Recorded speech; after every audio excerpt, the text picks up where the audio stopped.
Skin that smoke wagon and see what happens. How's that for a slice of fried gold? Oh, I'm sorry. I didn't know how this machine worked. It seems to run on some form of electricity. And it was wrong. It was a bad call, Ripley. It was a bad call. Some are good for fighting, others for dying.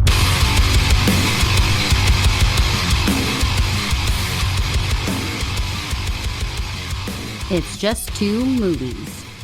Welcome back to another episode of It's Just Two Movies. My name is Daniel King. In the studio with me this evening, Justin, back again. Yeah, thanks for having me. No problem. Thanks for showing up. Yeah. If this is your first time tuning into the show, what we do is we watch two movies. One of them's good, the other one good. I don't know. Maybe not. Probably not. Probably not, because we like schlocky, weird stuff. Like, we're looking for a good beer-drinking, laughing movie, and, if it happens to be so bad it's good, brother, that's the dream. That is. Yeah. And sometimes it is. So this was my week to pick, and I did not pull up any information for any of the movies that we watched. Well, the movie you picked was Black Snake Moan. I did pick Black Snake Moan, which is a R-rated 2006 drama music movie. That seems a little heavy-handed. I wouldn't say it's a music movie. It's a movie with music in it. I don't know. I mean, it was more music related than I expected it to be. Okay, yeah, that's probably a big part of the charm for it for me too. Right. It's roughly hour 57-minute runtime. You can watch it for free on Pluto right now if you're into that. 6.9 out of 10 on IMDb, 66% on Rotten Tomatoes, 73% of Google users like this movie. Release date February 2007. Directed by Craig Brewer. Cast stars Christina Ricci, Samuel L. Jackson, Justin Timberlake, Nemus K. Williams. I'm going to butcher this lady's name. S. Ipata Merkerson, best guess. John Cothran and Kim Richards. And I mean, there's a couple other people that pop up in there, but that's your bulk cast. Yeah, your main cast, there wasn't a whole lot of people in this movie. Yeah. Small town, there didn't need to be a lot of people, No, exactly. Yeah, just get us a couple of just some old wrinkly dudes that make more than one appearance. Boom. Right. You got it. The budget on that was $15 million.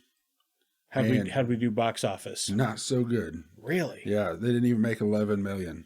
Actually, the number that I seen was $10,907,485. That's pretty fucking exact. I know. Yeah. I added 32 cents to my note, but it didn't have the cent on there. Normally what I will try to do is try to pick a movie that I think is really, really good, that I think that you will think is really good, that you've never seen. That's normally my goal. Right, yeah. I was a little strapped for time this week, so I wound up just picking a movie off of my reserve list, which contains a lot of things that were like, I think I really like that, but I watched it so long ago, I would like to revisit it. And this movie was from that list. So this was something more than me being like, oh, dude, have you seen it? It's fucking so rad. I was like, I'm not really sure how good it is. Right. Well, you had told me about this. But I remember liking it. Right. I do know it's different. I've never seen another movie like it. Right. So that's for sure. Yeah. I haven't seen anything like it either. And I know you told me about it a while ago because we was talking about Christina Ricci for some reason. Yeah. And you told me about that. And I had never even heard of it. Even... I hadn't seen anything about it since you told me about it then even, Yeah. So it was an interesting pick for sure. Yeah. I enjoyed it. It was way more than I expected it to be. I did too on my rewatch. I was like, part of the first half of it, I was like, oh, how's this going to shake out? Or it seems to be like more than just a little problematic, but I'm just trying to take it at face value.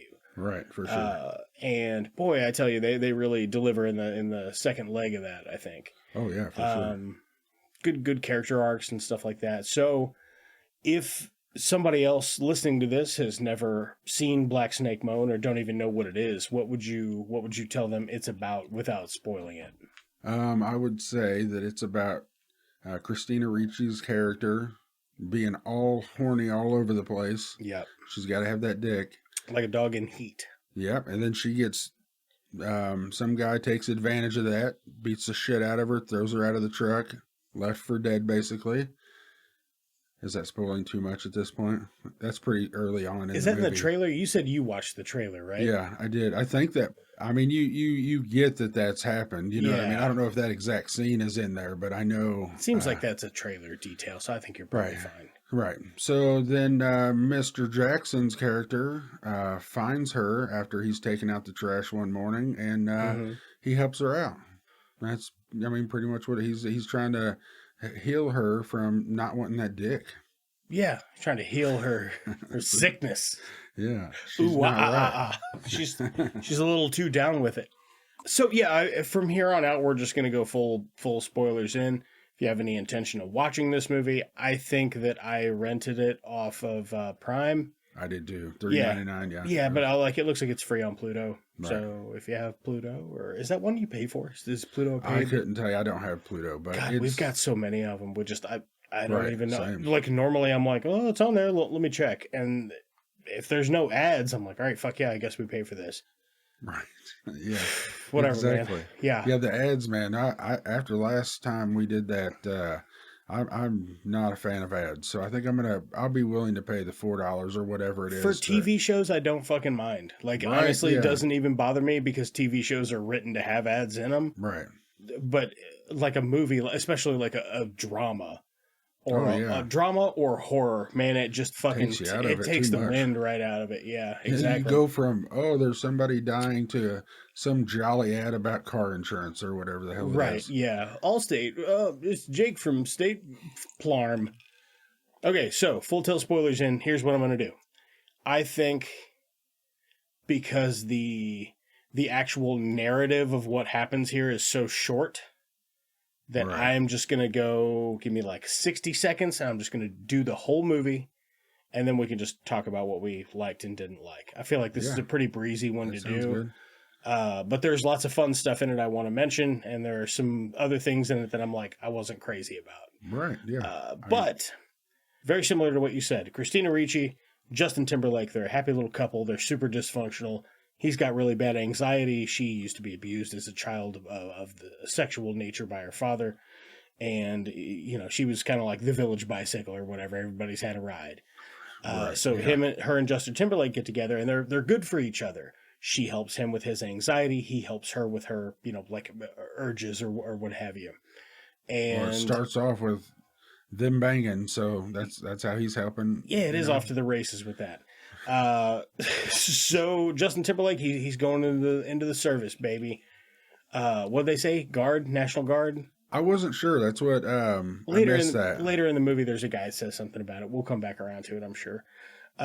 He goes away, and she just goes on I gotta not feel this feeling, so I'm gonna go out and I'm gonna party, I'm gonna get drunk, I'm gonna get fucked up on drugs and shit, and I am just gonna bang anybody who will lay the pipe to me.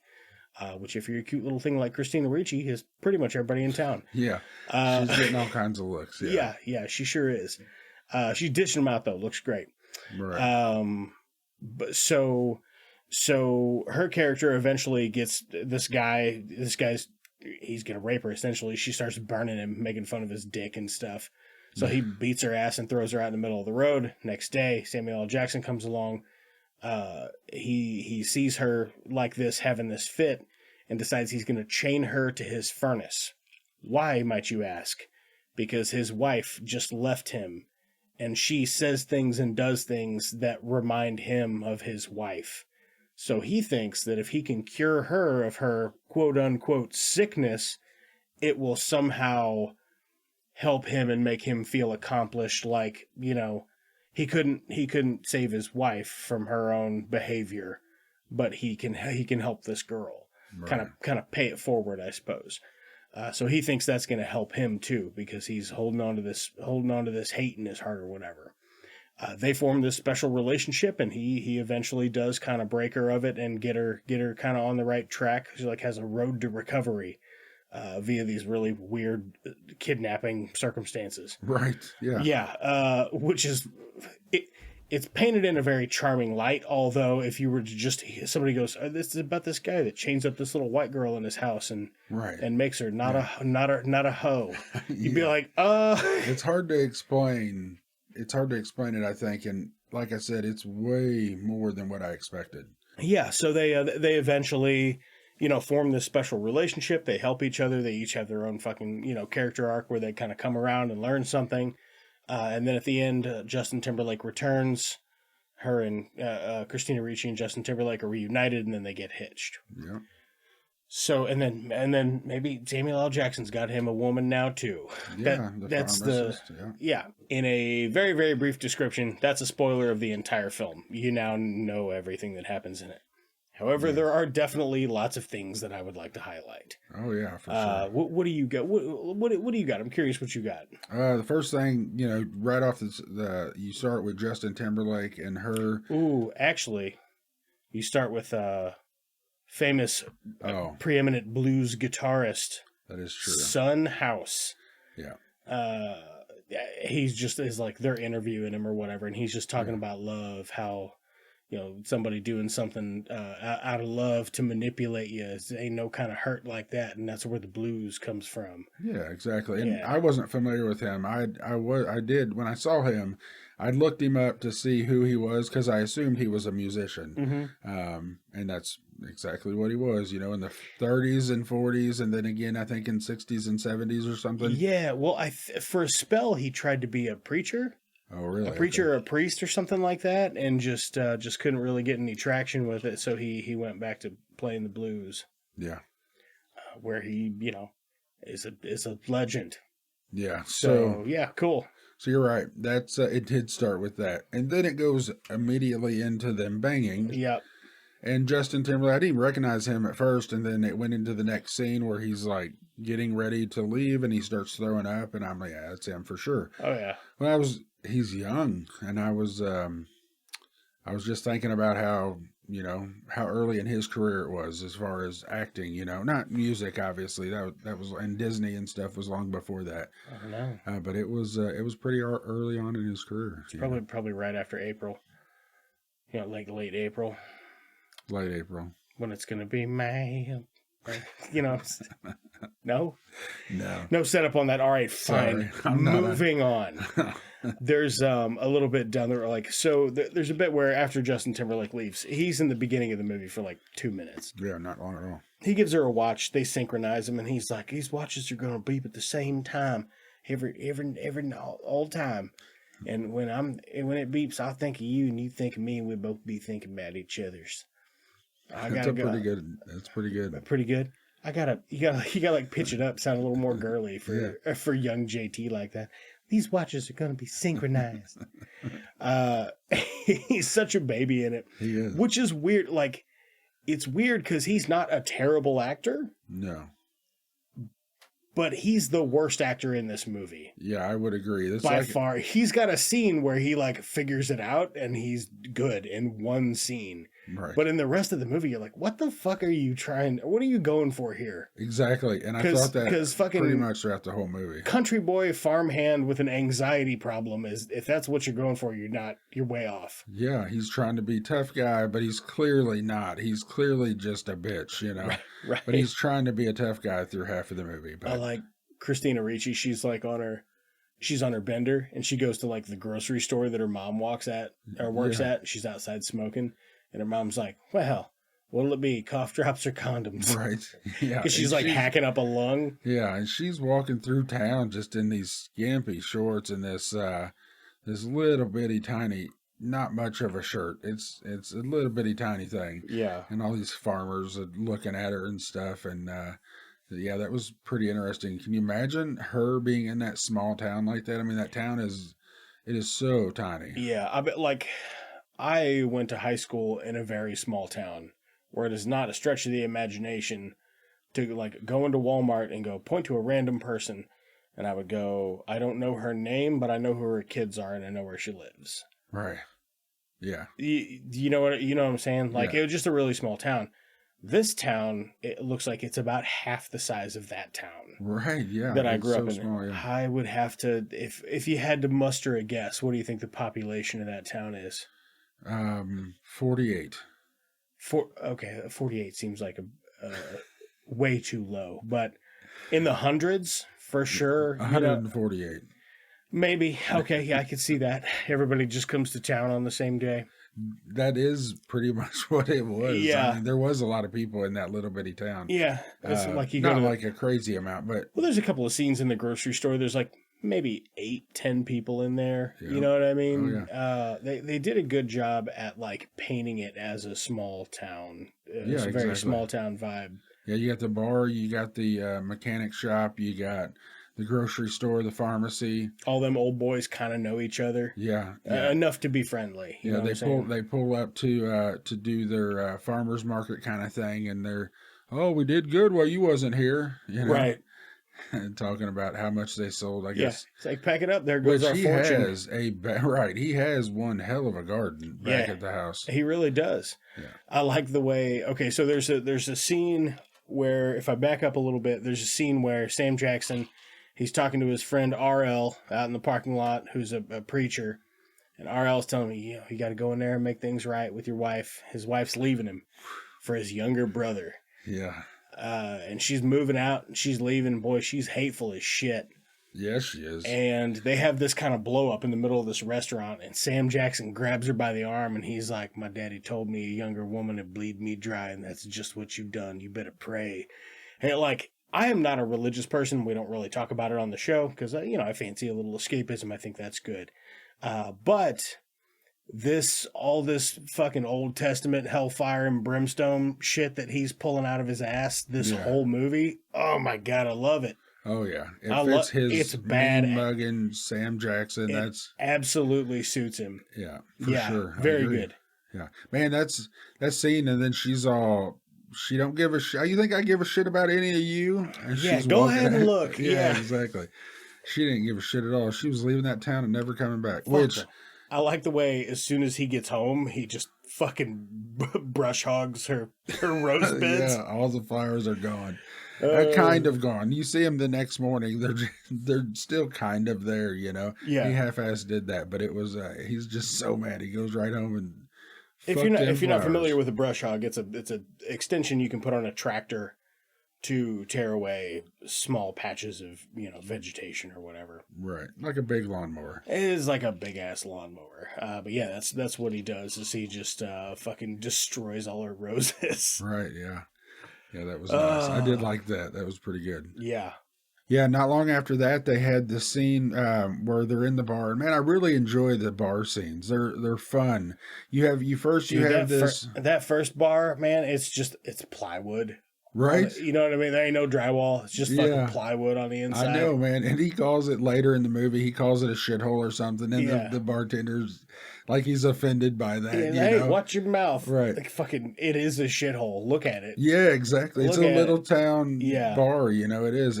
But that I was impressed they had a fucking pool table in there. Right, for sure. Even though Sam Jackson just ruined the felt.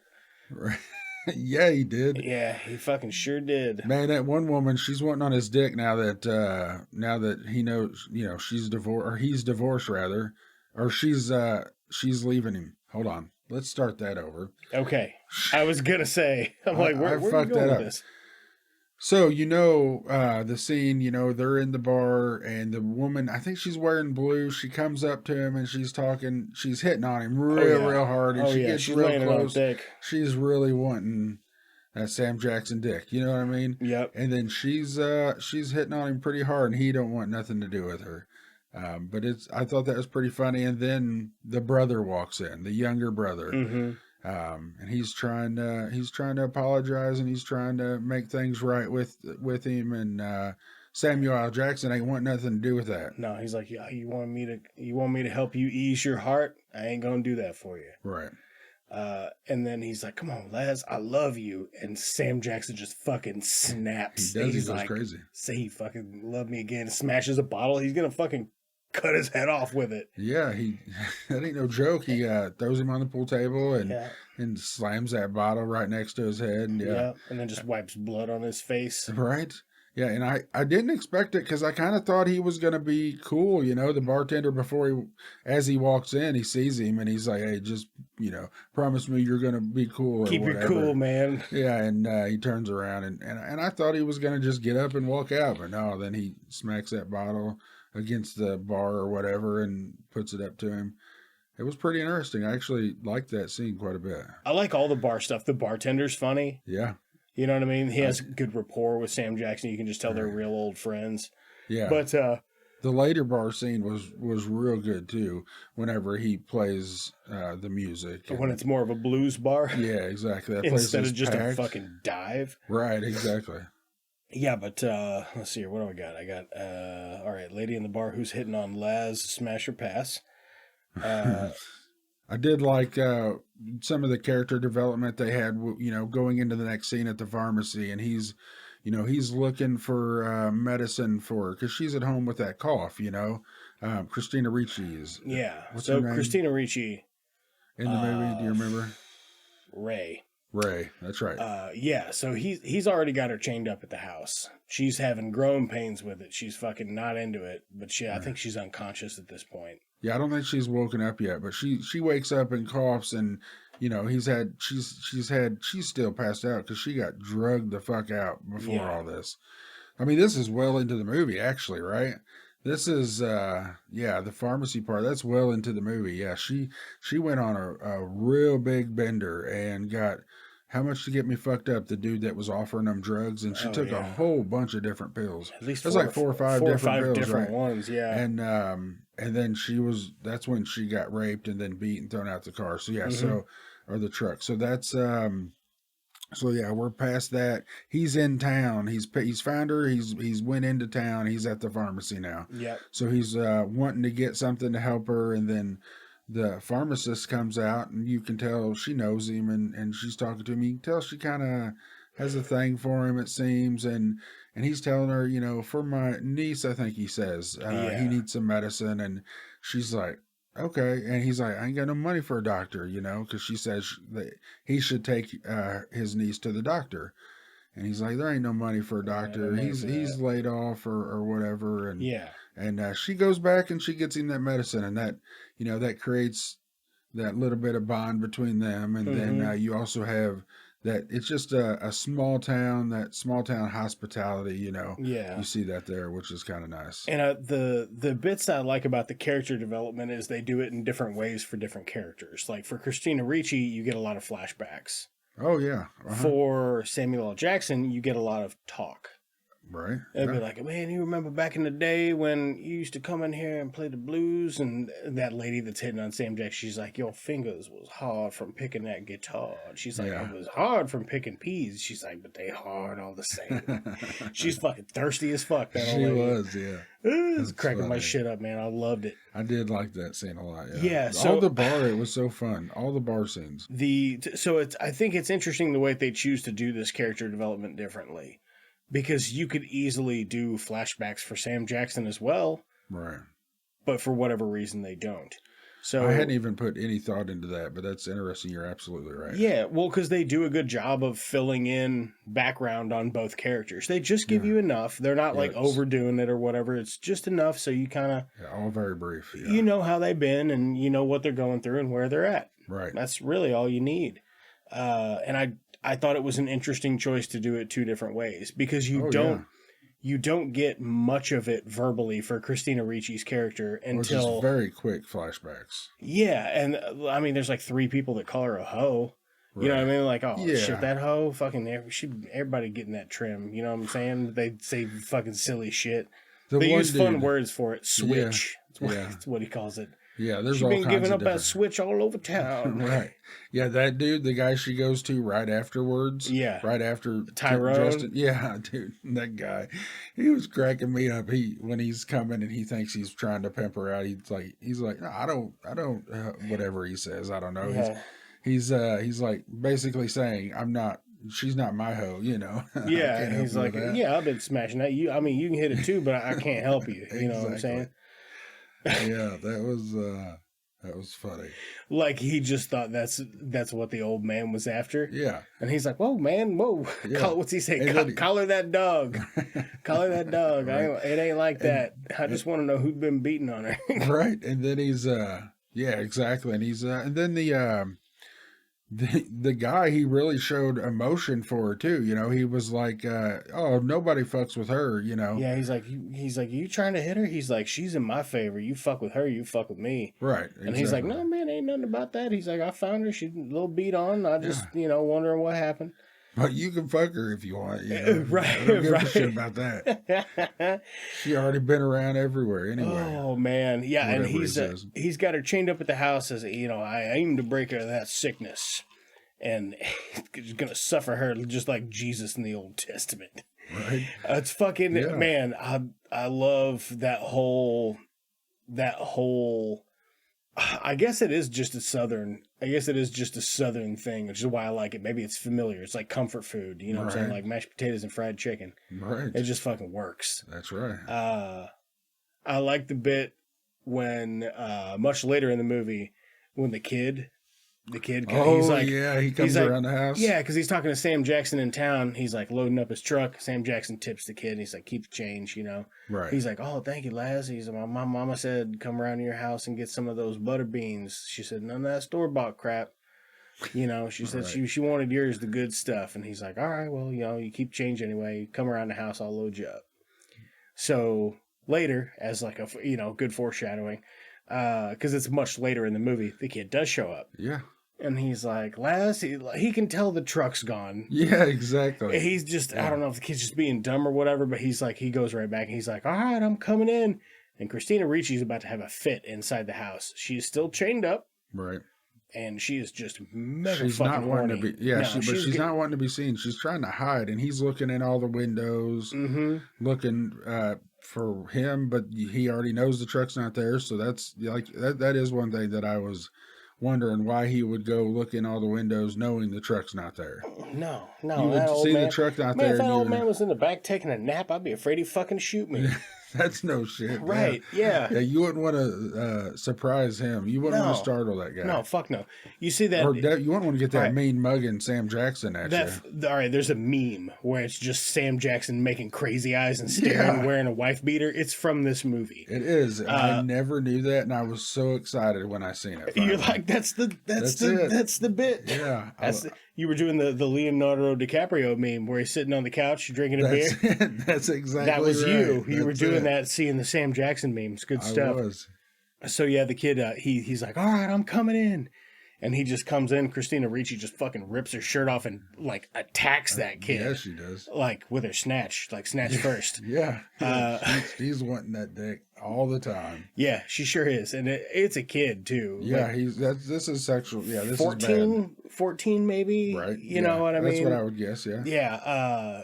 So definitely a child. Yeah, not good. But and the minute he walks in the door and she fucking pounces on him, Sam Jackson pulls up in the truck and he's like, oh, hell no. And he runs in the house, kicks the kid out. He's been in there for 20 seconds. Pants already off. Right. Yeah, that's Pants already off around his ankles. So I was wondering, because he pulls up, she's in there, all that happens, and he pulls up. And I'm like, the way it switched, I was wondering if that wasn't like in her head and she was just like, it didn't actually happen. That was just like that's what she wanted to happen or something, like a flashback kind of thing. Right. So, or just her imagination. And then I'm like, I wonder what's going to happen. He walks in, he's like, oh, fuck no, or whatever he says. And he goes and, like you said, and then he's running out the door with his pants down. Oh, fuck yeah. He goes and hides in the barn. Yeah. Yeah. And then the preacher shows up. Preacher shows up. It's just bad timing all around. Yeah. And Sam Jackson's like, you gotta leave. Yeah, he's sorry, got his man. gun. You gotta just get the fuck out of here. Yeah. He don't want to leave. Sam Jackson puts a gun on him. He's the preacher's like, go ahead, pull the trigger, killer. Right. Fucking punk ass bitch. Yeah. Takes it away from him. And then he fucking cracks the barrel. It wasn't loaded. Yeah, exactly. So I'm like, all right, man. Whew. Yeah, that was... good stuff, man. He goes, he tells the preacher what's going on. And then he's like, you got to go in there. You got to go in there and talk to her. He's like, I'm going to go talk to the kid. You go talk to her. Preacher starts to walk in the house, and he's like, you be careful in there, RL. Yeah. She'll have you, she'll be on your dick like stank on shit. Exactly. Yeah, dude. That was I like that part. Oh, yeah. I had fun with that. Yeah, he goes over, Samuel L. Jackson goes over to the barn, and he's talking to the kid. He's like, is it your first time? Yeah, he's like, I remember my first time, and there's You want to smoke? You want a cigarette? That's usually what you do whenever you're done. You have a smoke, or you leave them smoking. Right. Yeah, exactly. He just has a big old laugh about it and shit. Yeah. It's fucking. It's a really. There's bits of it where you're like, man, this is just a real motherfucker. You know what I mean? Like it. They don't feel. This is like when we talk about character development sometimes, and people in some movies feel like puppets more than people. Like they don't feel like a whole person. This is a good example of everybody in this movie, with maybe the exception of Justin Timberlake. Feels like a real, whole, cohesive person. Yeah. Christina Ricci's mom, the rapist guy, even the bartender. Right. Like, everybody just feels like a wholly formed person. Yeah. And Justin Timberlake's just real awkward in it.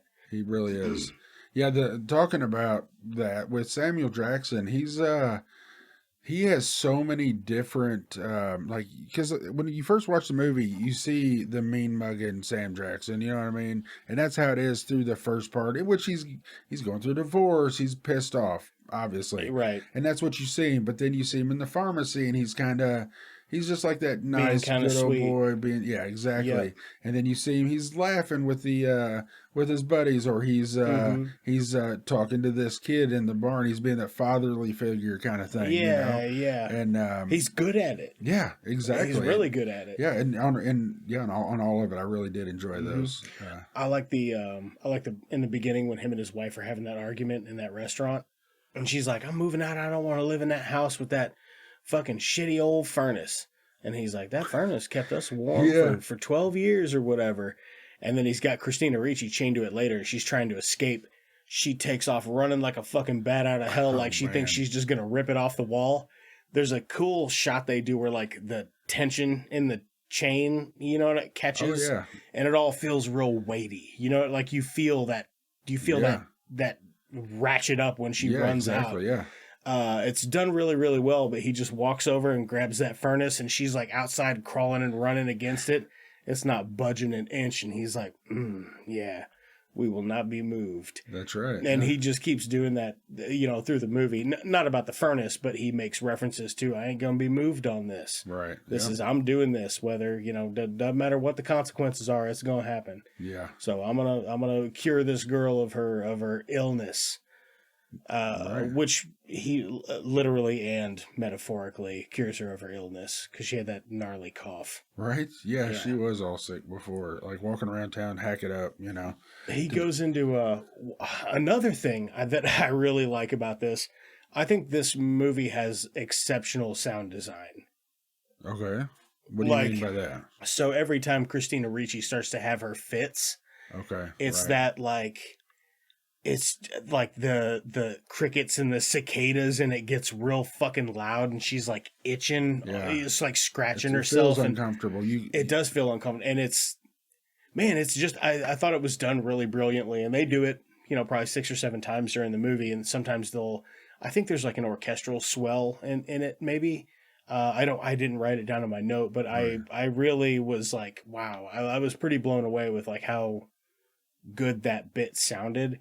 Right. They're not using a lot of like dopey score and soundtrack. There is some in there, but it's not noteworthy, which means that it was fine. You know what I'm saying? And then they have all these other like cool like blues songs and stuff if you're into that. I mean, if you like blues music is fucking awful, you might hate this. Well, because there is a chunk of blues music in it, you know. Yeah, he plays multiple times, and you have that. I'm not a big fan of blues. It's not something I would normally put on, you know, but this didn't bother me at all. I actually quite enjoyed it. Yeah. And there was that time where it's like, it's almost more, it's like it's part of the song, but it's more talk than, it has a name, I'm sure, but it's more talk than actual music. And then he gets into the music, but it's all about telling a story, right? So yeah, exactly. It's building it up. And man, when he does that in the bar, it was actually really good, I thought. Yeah, I thought so too. What I really liked is when she's...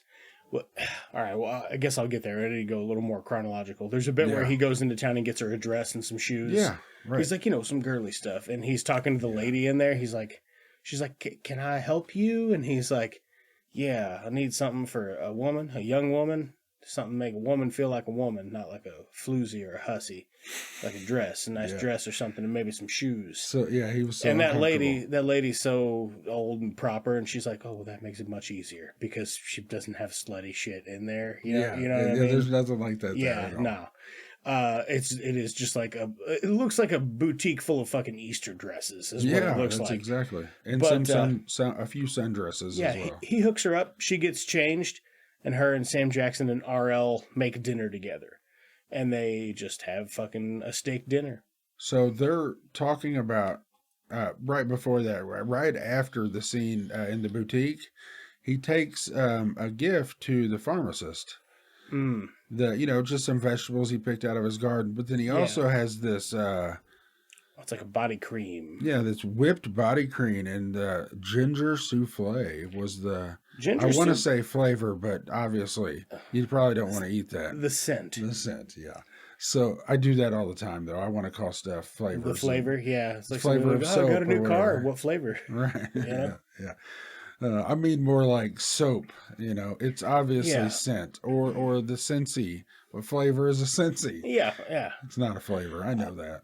But yeah, he takes that to her. But that's like he's hitting on her, man. He's like, laying it on pretty thick. He's is. like, well, you know what? I think maybe she's interested in me. So she you know is what? totally interested in it. She's like, She's smelling it.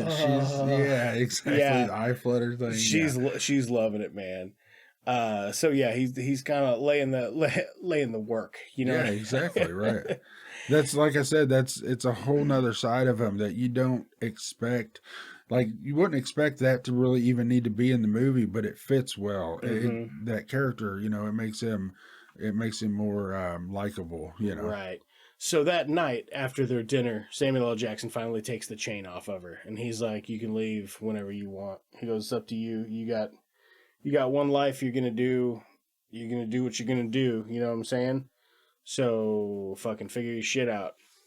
And Christina Ricci's like, "All right, you take me in town in the morning." Takes her in town. She's gonna like confront her mom or whatever about her being abused as a kid. Right. Yeah. Exactly. Does not go well. They have a big fucking tussle in there. Well, the mom's an absolute friggin' bitch, and she's like, she said like she grips that mop or whatever. I thought she's gonna cut her fucking head off with it, and then she hits her with it like once and drops it and grabs a loaf of bread, starts beating her ass with the loaf of bread. Well, she tells her like she regrets not having an abortion, basically. I mean, and then she goes crazy.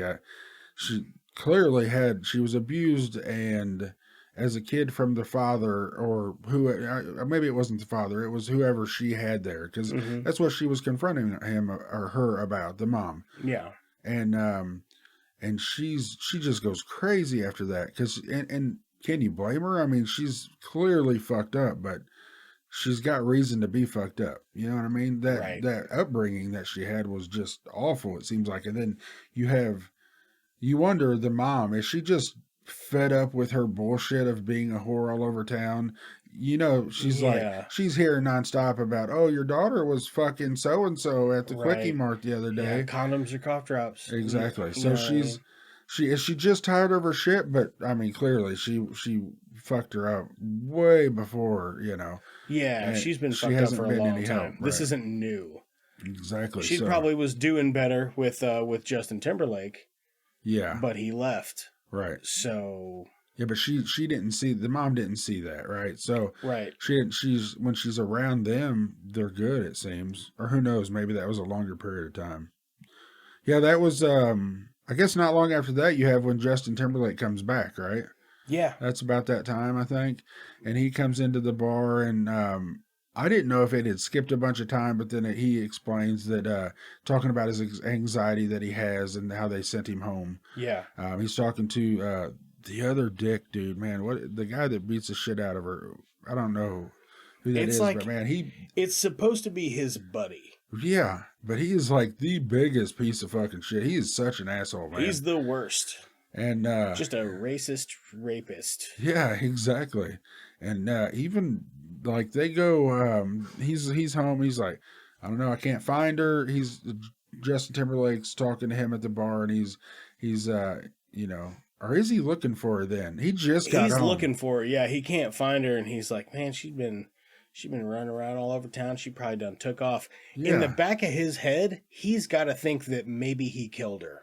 Yeah, he has to think that because she was unconscious. He pushed her out of the car. Yeah, and drove off. Left her in the middle of the fucking road. And nobody's seen her for, you would gather, at least a week. Right, exactly. At least a week. She's beat up pretty bad. I would have assumed, he beat the shit out of her. So you would, even till the end of the movie, her face gradually heals, but she's still messed up even at the end. Which was one of the big problems I had with it, by the way. Justin Timberlake not once talks to her about like, who fucked you up? Wouldn't you think he would want to fuck that person up? Yeah, her dad. No. Her messed up eye. She's bruised on her face. Oh, yeah. The bruising on her face. Wouldn't you think he would wonder how that happened? Well, maybe he thinks it was because she was tied up. I don't know. Whole nother thing. She was really drugged whenever he did that to her. When he punched her in the face and then kicked her out of the truck. So then I was thinking, how does she not know who did it? But she was so drugged, she wouldn't have remembered any of that anyway. She probably wouldn't have known. Yeah, you're exactly right. She was super fucked up. So that's what I was thinking. Now, Justin Timberlake does beat the shit out of that guy when they go back to his house. Dude, that guy's fucking ice cold. Yeah. And he's like, what are you talking about, man? Of course I've been fucking your old lady. Right. He goes, how do you think I just walk in your house and know where all your shit's at? Exactly. He's like, I know you keep liquor in the bread box. Like, and I don't care if that hurts you. He's a dick, man. He is a dick. And then this, like, when Justin Timberlake kind of turns on that dime and starts kind of breaking bad. Yeah. That's a good role for him. Right. Even the part when he shows up at Laz's house. That scene I thought was really good for him. And then at the end of it, I'm like, he's just a fucking pussycat again. I don't buy Justin Timberlake as a guy with severe anxiety where he just like literally breaks down and cries. Yeah, no, exactly. I also don't see him as a real badass either, though. No, neither. Because when he comes in, so that happens, they get into a fight. He beats the shit out of him. Justin Timberlake, at first, it's kind of neck and neck who's going to win. And then Justin Timberlake ends up beating the shit out of the other guy, right? Mm-hmm. He gets him out of the trailer. And what happens? Does he just beat the shit out of him and leaves him? Or does he? Yeah, he's like, oh, you're going to steal my truck now? He's like, no, I'll trade you. You keep the house, make yourself at home. You already have. Right, exactly. Yeah. I forgot. He just leaves him out there. Yeah, and he takes his truck. Yeah. So then... But when he does come into Samuel Jackson's house and he has the pistol on him and he hits Sam Jackson with the pistol and he's acting all badass, it wasn't... I found it like he was so badass, but as soon as Sam Jackson started bucking up to him, he folded. Like a lawn chair, baby. Exactly. I mean, he went just like he was complete bitch after that. Yeah. And I don't know. That seemed like it was too fast. You know what I'm saying? Oh yeah, yeah. He folded transition. Folded like a fucking ace two. Right. Ace two in a game of fucking Hold'em, baby. Yeah, but he didn't want to pull the trigger either. So no, because he's not a killer. Exactly. As a matter of fact, Sam Jackson gave him an anxiety attack. Right. He's like, I'll fucking show you. Yeah. Fucking millennials, I tell you. Yeah, I think we're millennials. I don't fucking know anymore. Who cares? Technically, I think so. I don't agree with that. One part that I think we skipped past that I do want to mention, when Christina Ricci, they go back to the house, she's like, I wasn't ready, maybe we'll try again. And then she's like, it's getting ready to thunderstorm, and she's like starting to get the itch, and she's having these like flashbacks of her childhood because her dad like coming in her bedroom and fucking abusing her, so she's having these flashbacks. She's like, will you play the guitar for me? And he's picked up an acoustic a couple of times through the movie, but he gets out under the bed and pulls out an old hard case and just has a fucking gorgeous Gibson Les Paul hollow body. Yeah. And really nice. Man, it's a beautiful guitar. Beautiful guitar. And that scene where he's just like playing the blues in there and the power's flickering and shit. Sound design for that, also fucking incredible. Like really good sound.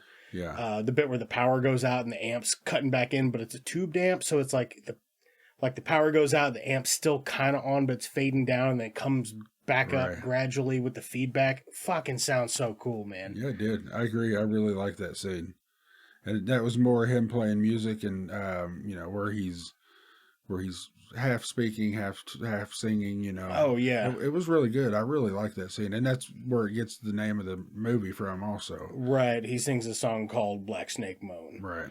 And, yeah, that's good stuff. Yeah, I really like that for sure. He decides to one day, he's like, put this dress on or whatever, put your shoes on. Ain't no use fighting it. We're night owls. We going out. Yeah. He grabs his amp and his guitar and they go to the blues bar. And all of a sudden, where it's been dead, the 2 other times we've been in there in the movie, Right. it's just fucking packed.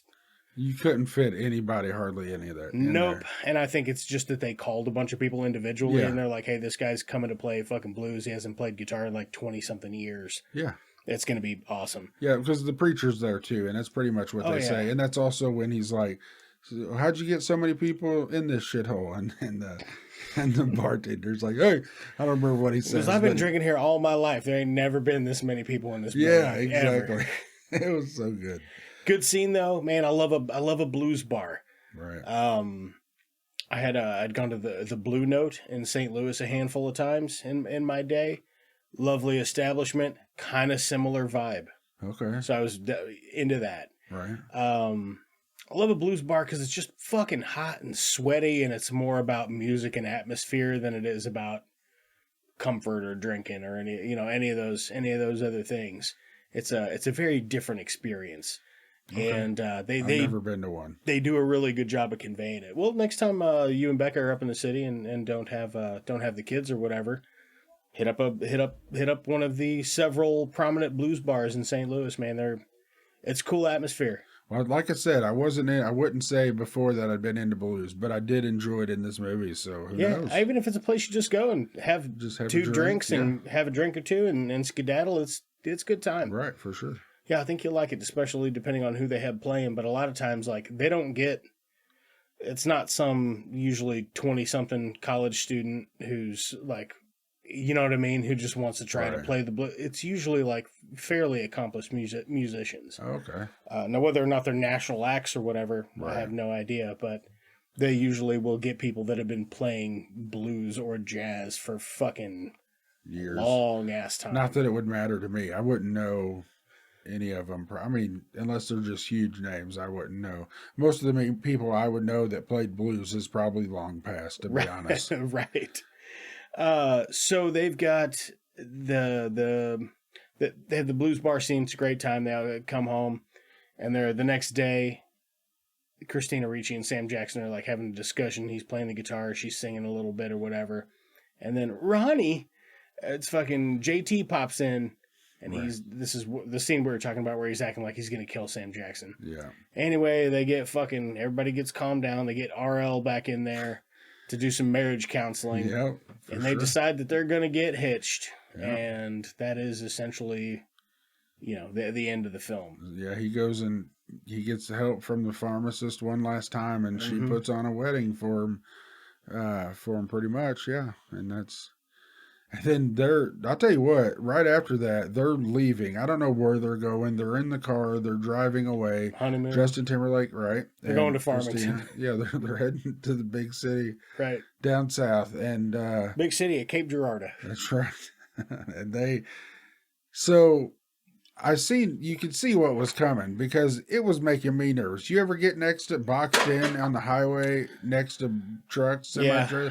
That makes me uncomfortable. So It makes Alicia really uncomfortable. right. When you get boxed in, I don't like it. It doesn't really bother me. I don't like it, but I'm not like, what the fuck? Like, it doesn't. Oh, yeah. I wouldn't be that bad or anything. But yeah, it's just like, whatever. And then the fucking truck is honking his horn. Like, that ain't helping nobody. No, why? He can't get over. What is he wanting him to do? He's just trying to bully him off the road. That's what they worked. They Yeah. did. He pulls over, freaking out. Then she's freaking out at the same time. And then she thinks about she has that flashback thing. Well, the flashbacks are starting to change a little bit, and her flashbacks are starting to be a little bit better. They start off bad, but then she's going through them all, and scenes from when she was abused by her father, scenes from the party scene earlier where she gets raped in the field, but then it's going more towards like Sam Jackson and the nicer things that have happened recently. Yeah, she kind of calms herself. It's given her.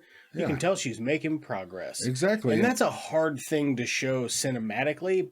I don't feel like it was the best way to have done it, but it was okay. Like I wasn't like, oh, I hate that. Like it was fine. Right. Could it have been better? Probably. Do I have a suggestion to do it better? Absolutely not. Yeah, but I actually liked it quite a bit because it did it so fast. It wasn't seconds is all it took. It wasn't long. They didn't make it take up a bunch of your time. Right, and then she's calming Justin Timberlake down. Mm-hmm. You know what I mean? So it's like you said, they're good for each other. Yeah. And then she's rubbing his back and kissing the back of his head or whatever. Well, he did bring sexy back, so you know what I'm saying? Did. I do know. Is he even wearing a suit and tie? The wedding? What is he wearing? I like that song actually, Suit and Tie. Oh yeah, JT and Jay-Z. It's a good jam. Anywho, how many I don't know, how many dick thumbs would you? Thumbs. What else would be a better? What's a better unit? But if your thumbs were butter beans, if all your 10 fingers were all thumbs and those thumbs were made of butter beans. Are that so? I don't understand exactly. Is it just one bean per thumb? Is it like a sack of beans per thumb? Let's say it's 2 beans. 2 beans. One, because you have the joint for the thumb. Okay, yeah. Yeah, so you got a 2-bean thumb.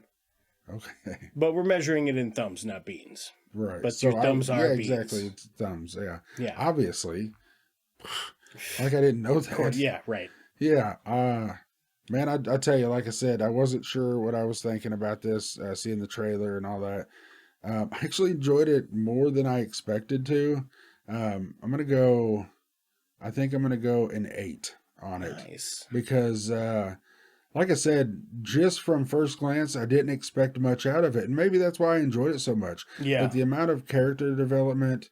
It's a pretty good fucking made movie. It really is, yeah. There's not a whole lot of bad plot holes. There's a few small things. The parts that I don't like about it are the bits with the rape and her just like whoring it out. Yeah. Like I don't care to watch that because it's uncomfortable. Yeah. But it's doing what it set out to do, which is to make you uncomfortable. Yeah, exactly. It's supposed to be a little obscure. It's supposed to look a little like pornography. Yeah. And it does that comes through. Did it right, for sure. Its effect was received, got it. I think I'm going to give it, I think I'm also going to give it an 8. I think I'm going to go 8.5 actually. It's the vernacular and all the sweet southern shit and all the absolutely fucking just biblical line deliveries in it. I like it. It just has weight and it's good. Right. Yeah. And they don't say when it is, but you feel like it's maybe 90s. Yeah. So it's kind of a period piece. You're not real sure where it's at. I was wondering because at the very beginning, it felt like it was further back than that, and then it went a little bit further when she got more into it, and she's walking around. There's not a new car in the whole movie. No, and that's what I was thinking. Maybe it's just the town that's dated because it's such a small southern town in Tennessee where is it in Tennessee? They're not. They're not up to date with all of their high tech things. You know what I'm saying? So the town itself is a little bit dated. Oh, yeah. So I think that's why it felt dated to me at the beginning. But yeah, that lady when she's like, "I got these. Check out my new snakeskin boots." My girl ordered them for me on the computer. Right. And he's like, "Oh, they come from up north." And he's like, "They got from New York. They got blue snakes up in New York."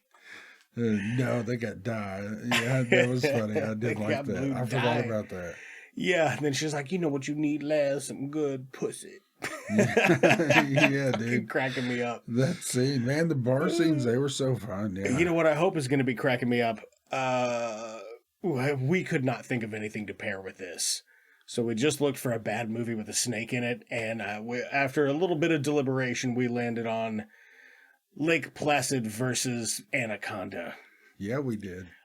So there's a snake in it, although I have a sneaking suspicion maybe it's a lake, like it seems like it's a Lake Placid movie, not an Anaconda movie. There is a snake, though. There is a snake, though. Like, I don't know how much of, like, if they're like, did they just buy the IP for Anaconda? I have no idea. I don't know, but I'd be willing to bet there's some nakedness as well. I bet you there's boobs, and I bet you there's bad CGI. Almost certainly. So we're going to go check that out. We will be right back. Here's some music, a little heavy metal thingy.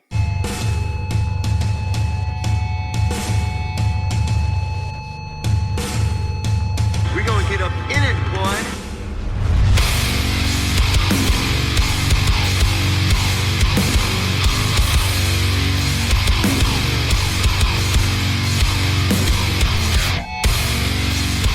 Okay. All right. Listen, everybody simmer down. we watched Lake Placid versus Anaconda. It's a 2015 horror thriller. Both of those things are taking it a bit far. Hour 32-minute runtime. Directed by A.B. Stone, sequel to the Lake Placid Legacy. Distributed by Sony Pictures. That is crazy. Right? I wouldn't have expected that. Original network Sci-Fi. I would say that tracks. Yeah, I can see that being a sci-fi made for movie.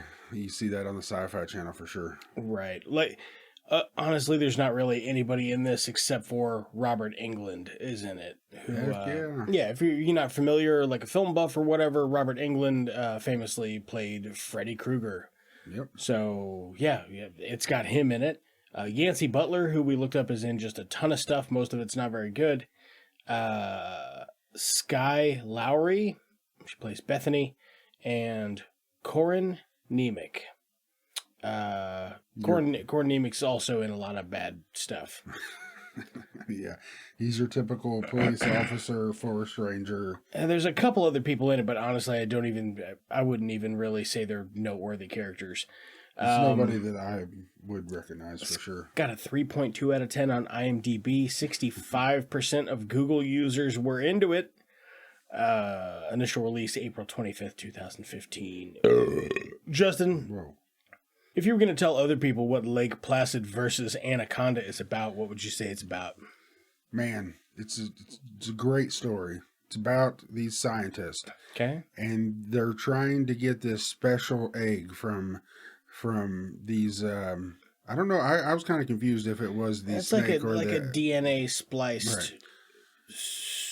Yeah, so they're getting the eggs, they're trying to get the alligator or crocodile, they're trying to get the anaconda, and they're wanting to get this super, it's very, very rare. This is the only type of animals that has this specific egg or DNA, and they're trying to get it. Yeah, they have a protein that can metabolize a thing called the blood orchid serum. That's what it was. I was trying to think of it, and I didn't take the notes, I couldn't remember it all. Don't even worry about it.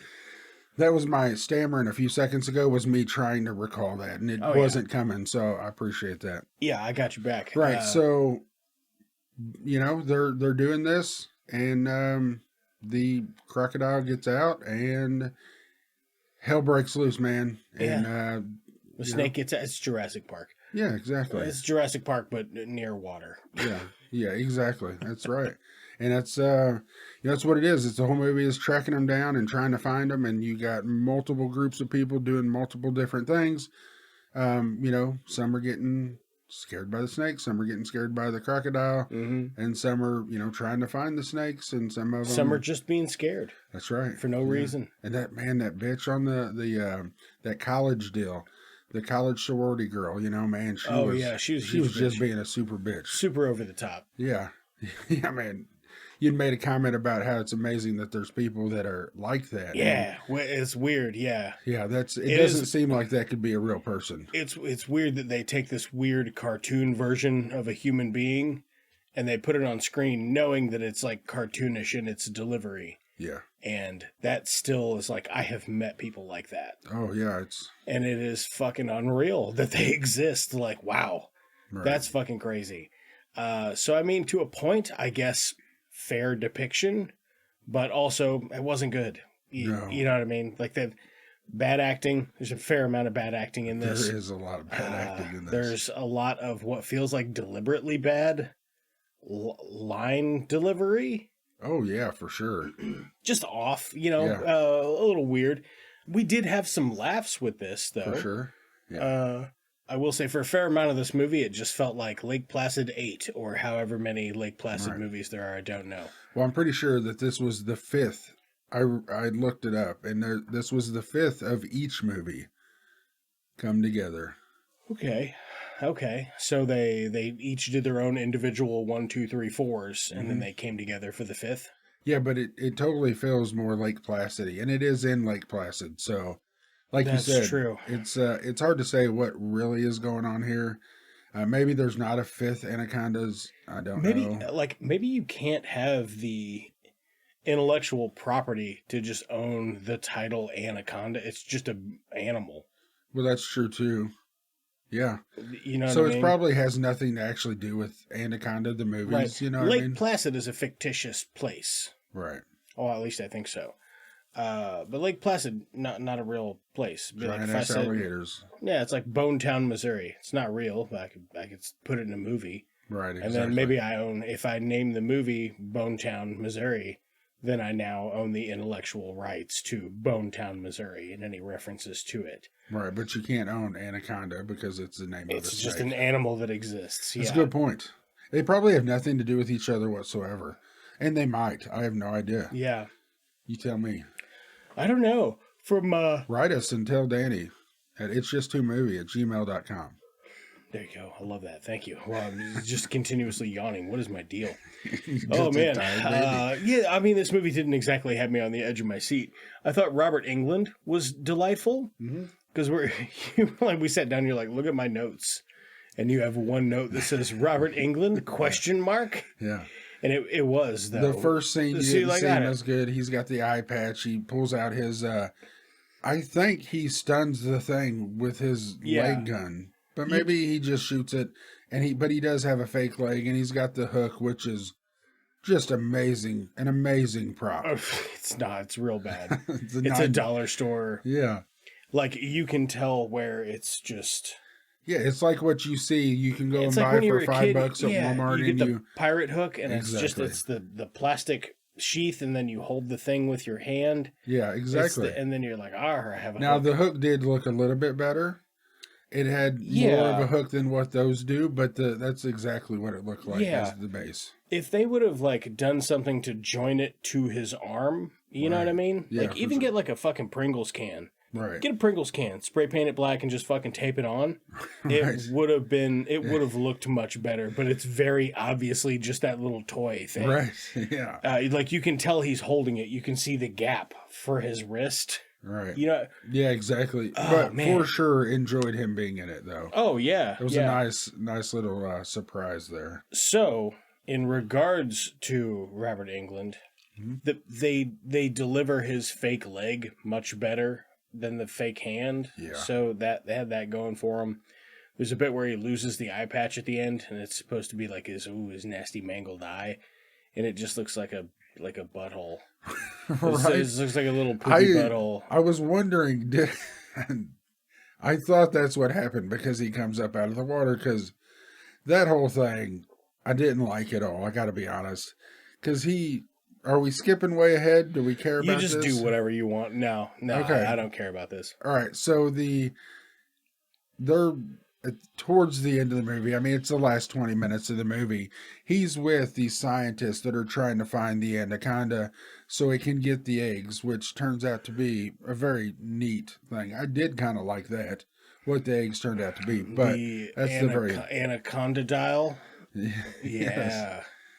The Hell croconda. yeah. The croconda. Yeah, that's what it was. Right, yeah, it's a mixture between the crocodile and the anaconda. Yeah, the crococonda. And you had said that, like, you had said something like that. Yeah, it was whatever name panning you in on made the up. eggs, and I was like, I bet it's like a crococonda. Yeah. And then it absolutely was. It was. I actually liked it. I thought that looked pretty good, to be honest with you. Like the render was bad, but the design I really liked. Like The I thought it design, was right. like, it reminded me of, some paleo nerds out there are going to be pissed. I cannot remember the dinosaur. I believe it is an aquatic dinosaur, but it has very distinct like teeth features. Like its jaw is very distinct, Right. and they point outwards. They interlock and point outwards, and that's kind of the look it had going on. So not quite like alligator teeth, but just different altogether. Right. But snake body. I Right, wonder if exactly. it would. I wonder if it would have come all the way out if it had like a croc tail. Or Right. something, because nobody understands. Well, man, they got to save that for the next movie. I guess so, yeah. I don't know if there's another one. Croc-Aconda. Exactly. My God, if they make Croc-Aconda, that would be fucking awesome. That would be. I mean, it's been made. It's not called that probably, but it's reminds been me- made, right? What they do it is they get, okay, here we go. We're going to meld a couple of things. You get Jim Carrey in. You get Ace Ventura, Pet Detective 3, Croc-Aconda. Yeah. And then every time they say it, they do that thing from When Nature Calls where they're like, Croc-Aconda. Right, yeah. Instead of, what was the name of the bat? Oh, man. Chicago. Yeah, that. I don't remember. But, yeah. You're going to remember. It's the next movie we're doing on the show. Heck yeah. Man, it's been so long since I've seen it. I remember... There's a long-running joke in our house that I will reference a thing from Ace Ventura, Pet Detective 2, When Nature Calls, and Alicia won't laugh because the joke is that I'm not funny. Wrap your head around that. So I'll be like, I'll say the thing and she'll be like, oh, very funny. And I'll be like, have you ever seen that movie? And she'll be like, no, I haven't. So anytime I make a reference to it, I'll like be talking to you about it. If we're in the kitchen, I'll be like, yeah, Ace Ventura, Pet Detective 2 when he gets out of that rhino's ass or whatever. Right, yeah. And Alicia will laugh. I'll go, you haven't seen it. Don't worry about it. Like, but she's obviously seen it because Right. That's good. who hasn't? Nobody missed that one. Not from our age group in our geographical area anyway. Right. I think you would be hard pressed to find a person that has not seen Ace Ventura 2. I don't know that aged well, though. You don't think so? I don't know. I feel like I watched it not that long ago and it was fine. Was it? Because I think it was the first one that I tried to watch with one of my kids, and it just like... Yeah, the first one soured a bit, but the second one I feel like stands up. It may have. I just meant that property in general, Yeah. Ace Ventura. And back then, I really enjoyed it back when it came out, you know what I mean? But what do you feel about Ace Ventura, Pet Detective 3, Croc-Aconda? Dude, I think it's ridiculous, but it makes me smile. So, Yeah. You know what I mean? He's just trying to find this this clutch of Croc-Aconda eggs. I'm trying to figure out if it's comedy or horror or both. 100% comedy. Because when he finds it, it's just like an abomination to God that shouldn't exist. You know what I mean? Like Right. it can't like walk right or whatever. It's all like it's got Right. one crocodile foot. It's all Yeah. just all fucked up. Yeah. Which is totally not what we've seen at the end of this movie, but it's a Right. better idea, I think. Yeah, That's exactly. funny. Yeah, going full comedy. Dude, it's like, it's just rolling around and just running into shit, but not actually aggressive in any way whatsoever. Oh, yeah. It's too dumb to do anything. It doesn't know what it is. Man, that's interesting. He can narrowly escape death several times. Oh, yeah. You know what I mean? For sure. Get into hilarious situations with the locals in whatever town this is. He'll have interactions with the sheriff, and she'll be like, I'll fucking fist your butthole, Ace Ventura. And he'll be like, no, thank you. you know what I mean? Yeah, Like exactly. that whole shtick. Because the sheriff in this is like, man, like maybe the most aggressive lady She is. committed to It's film so- for a really long time. And she's like very into just being an asshole. Yes, she is and really, really inappropriate. You Yeah. know, the jokes that she comes up with, and they don't deliver as jokes. So I guess she's just not good at it, and nobody laughs, but they're supposed to be funny. It's right? a kind of joke like when, like, all right, the "that's what she said" thing, very funny for a while. Right. Now, not so much. Yeah, It's got its moments. If you pepper it in at just the right spot, or it's something just super obscure, it can still work. It but can yeah. still work, but it's that delivery. Right. Like, Yeah. well, you go to you're like, I'll have a coffee, and they'll be like, do you want a large? And they'll go, that's what she said. That's not funny. Right. It doesn't. I don't care how you deliver it, but she's delivering it like an asshole. Right. And it's less funny. Yeah, because exactly. it's kind of in like, Yeah. I don't know. There's some really weird vibes with a bunch of the characters in this. I will say the guy that played the fish and wildlife guy, Corin Nemec. Yeah. I was like, man, he looks familiar. Right. I bet he's in a bunch of this stuff, and you were looking it up. And he's in Robo-Croc, which I own and actually watched this past winter. That's funny. Not for the You've even podcast, watched it just for recently. fun. Yeah. That's interesting. Yeah. Is it worth is it worth doing an episode for, or Robo-Croc? Yeah. I mean, if we do something about robots or crocodiles? Yeah, I mean, it's not bad. It is bad, to be but clear. Is it good? It is funny enough that it is one of the few bad movies that Alicia sat with through me, and we both laughed at it. You know what I mean? We had some giggles.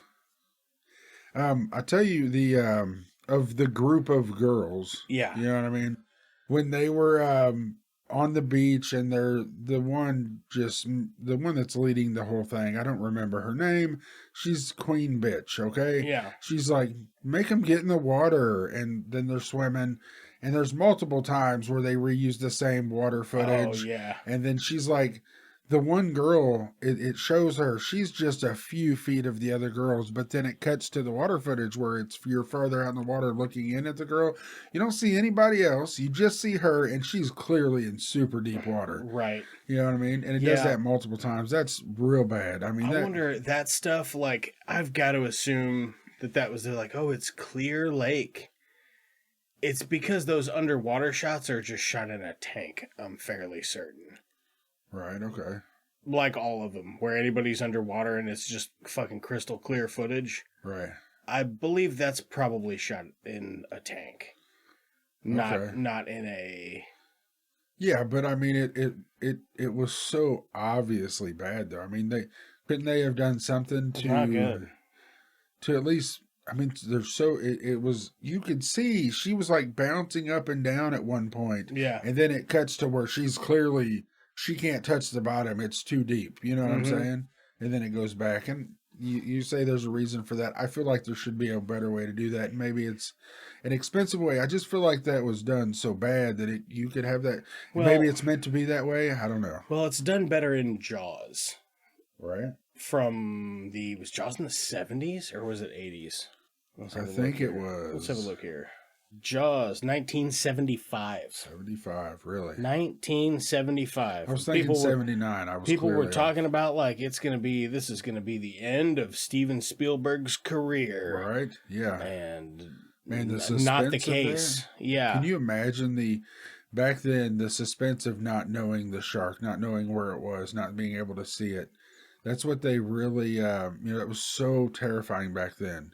And it can still be done now, but it's so much harder to do that and produce something really good, I think. Holy shit, they're playing Jaws at the Regal Gravois Bluffs. Oh, really? Cinema, yeah. Oh, shit, dude. It's coming out in 3D. In 3D, yeah. It's out now in 3D. Yeah, I heard that on the radio. Yeah, that's cool. Yeah, because it was never in 3D before. Yeah, so anyway, that's fucking rad. Big point being, Jaws did this way better. And how? Well, so many years ago. They filmed it in the right. Because what year is let's see, this is from 2015, Lake Placid. Right. Versus Anaconda. And it's one of those things that like it begs to where there are some things that like is it cheaper to do stuff in special effects? Because if you're making a practical prop, you have to pay for the prop, and then you only get so much limited time with it because it's still shooting time. So you have to have a whole crew to do it, to pull it off. And even then, you only get so many chances to grab the footage that you want. So everything has to be planned so perfectly for it to work anyway.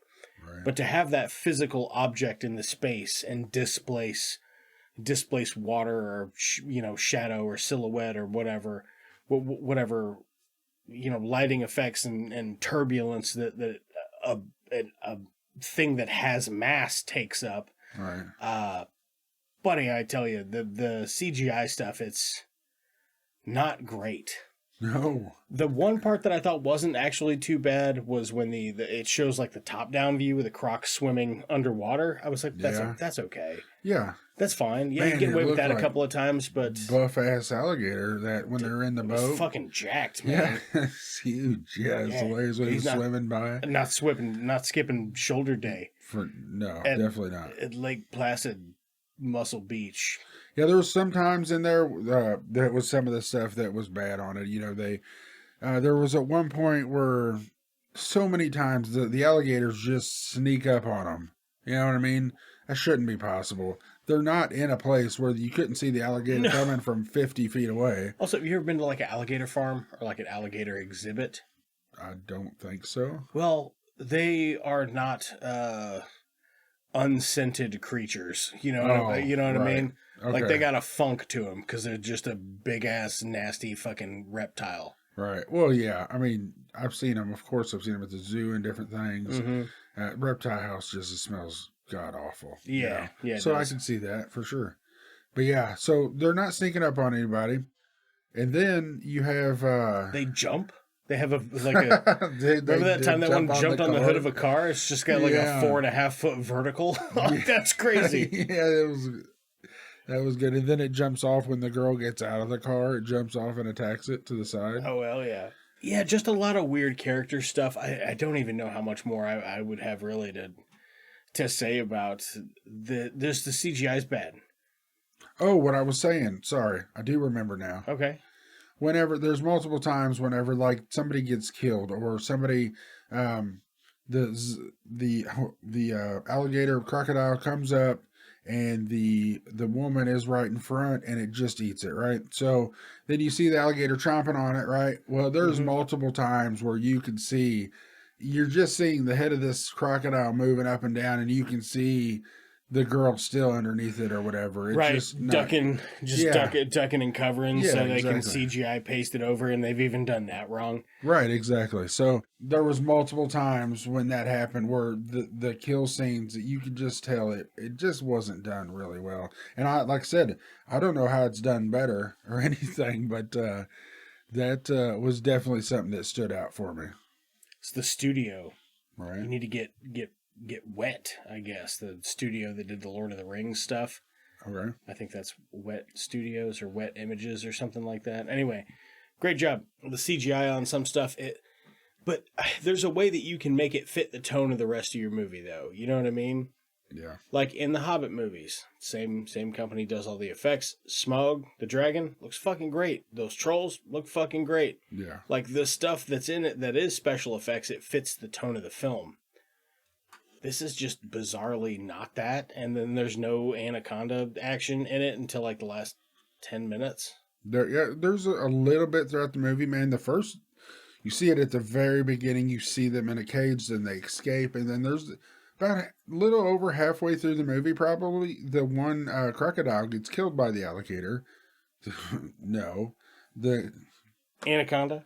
About halfway through the movie, you have the crocodile that's there, and then the anaconda comes and squeezes it, and it just explodes all over him. Right. You know, that was pretty cool. I mean, I don't know how good it looked, but you get to see, that's the first time you see the anaconda, and it takes care of business, but it's kind of crazy. It's got Matrix skills, you know what I'm saying? Yeah, it does. That seems so unnatural, but I mean, it's insane fast for such a large fucking animal. Right, and it doesn't like move like what you would expect it. It has unnatural movement as well. Yeah, like it doesn't obey the laws of gravity. Yeah, exactly. It fucking, dude, but when it whips that fucking... yeah, it whips one of the crocodiles in half. Yeah, just like its tail is like a whip, like... whoosh. Yeah, but then later in the movie, it hits the girl and it just knocks her over, you know? Right, yeah. And she's like, oh, my baby. She loves that fucking snake. Yeah, man, that's so strange. Yeah, she's a big old bitch, too. I was very disappointed that she didn't. I told you, she was for sure getting eaten by this snake. It didn't happen. What's up with this thing is not passing any Bechdel tests. So the like 3 women that are in it, 4 are just... 5 are just unbelievably fucking like insane bitches. Right, yeah. Like insane. Well, you're right. There's a lot of them. the two girls that are of that group of girls, the dark-haired girl that is like she's got all the dark clothes on, and she's got, she's the psych major or whatever it is. She's supposed to be a goth. Yeah, goth girl. Yeah. So she actually, I thought, did pretty good. I felt like her character was a little bit, I felt like she tried harder than almost any of them. It felt believable compared to the other ones. No, that's true. Her and then the girl that she was friends with. Those two characters, which was the daughter of the forest ranger. Right.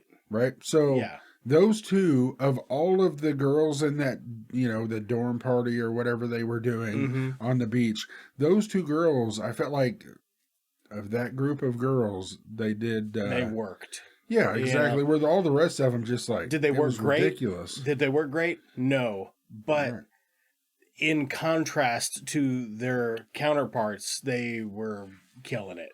Yeah. Because they were just cartoons. It's weird. It's weird way to do it. I think also my favorite part would be the Anaconda dial, or whatever we decided we were going to call it. Yeah, I like that. The croc-aconda. Croc-aconda, I like that, yeah. Croc-aconda.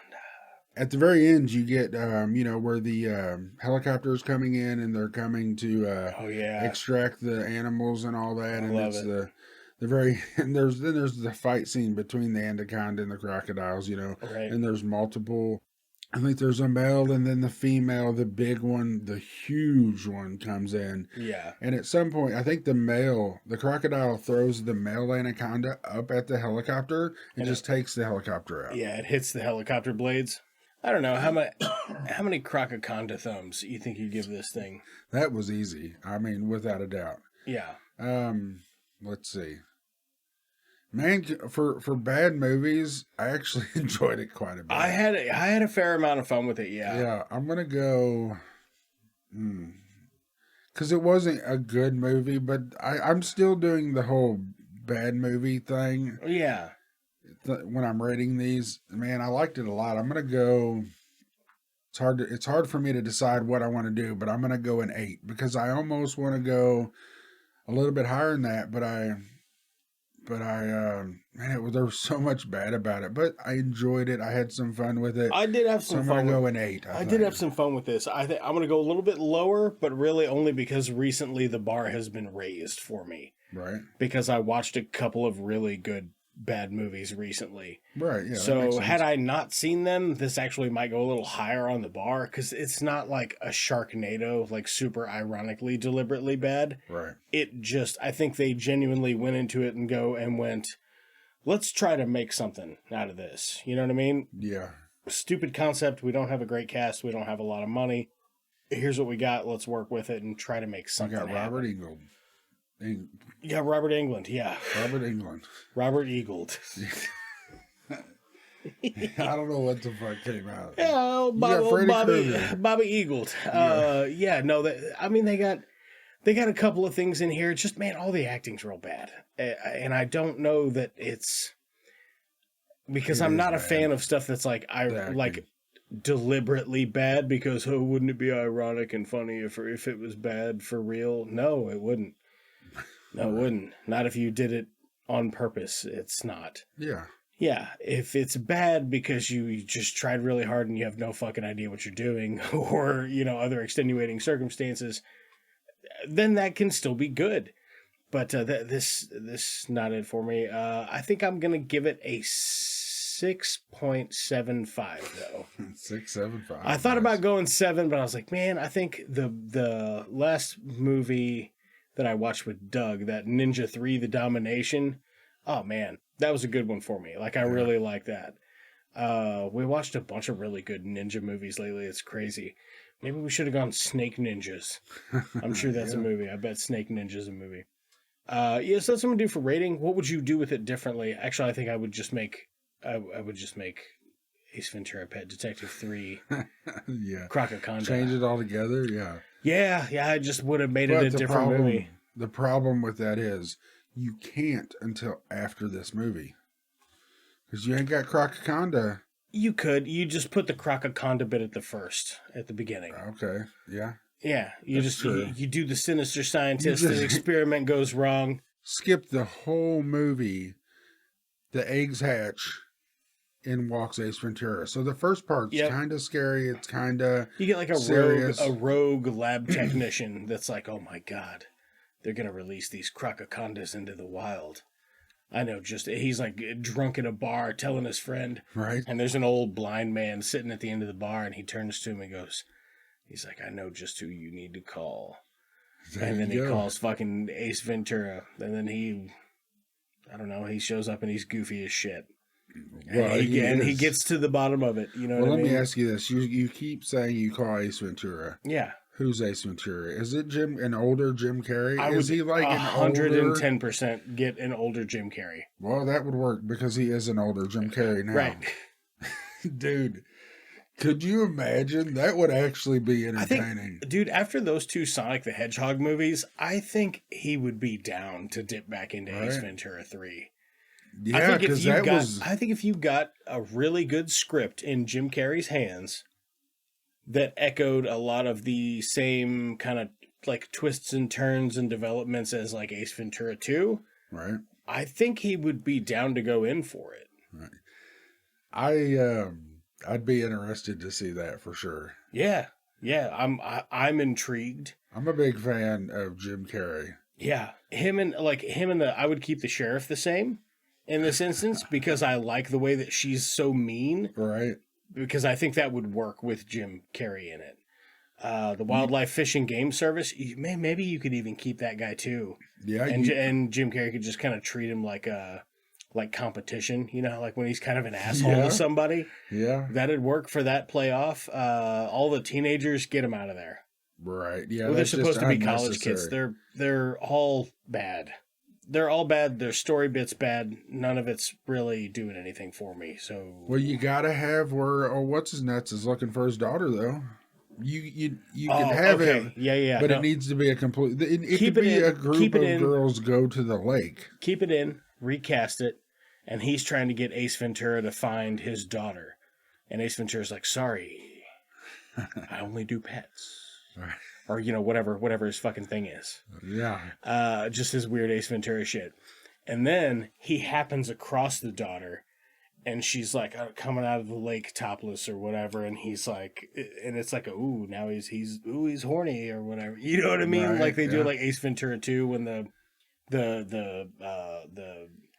chieftain's daughter or whatever comes out, and he's like, I'm a holy man. Right. I do not have desires of the flesh. Do you have $1? It's like that strip club shit. It probably sounds like I've seen Ace Ventura 2 When Nature Calls like 1,000 times, and I might have. Yeah, man, I've seen it.